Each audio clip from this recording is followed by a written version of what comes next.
at pag ganitong medyo mainit-init, syempre gusto natin magpalamig. Pumunta sa mga ganito kagandang resort na pwede kayong mag-overnight, pwede kayong mag-barbecue, pwede kayong magdala ng pagkain pero bawal ang alak. Ha? Kasama natin si Mr. Noni Punsalan, ang General Manager po ng Water Cup dito sa Cavite. Sir, ilan po ba ang swimming pool ninyo? May na swimming pool po kami rito.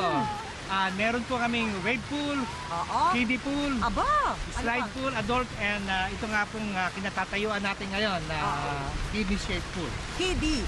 Ano po? Kidney. Kidney shape? Aba, kakaiba yun So sir, ang entrance po para sa adult, magkano? 240 po ang adult, 240. and then 220 ang bata na 4 feet and below. And gaya nga ng sinabi ko mga kapamilya kanina, pwede kayong mag-overnight dito, pwede kayong mag-barbecue, bawal lang ang alak. O isa lang ito ha, sa mga tips namin sa inyo mula dito sa Umagang Kay Gada kung saan kayo pwedeng magpunta at mag-enjoy at mapawaw sa Tag-Araw. O balik muna sa inyo dyan sa studio at lalagoy na ako. Sir, halika, dali! Tayo magtampisaw, sir!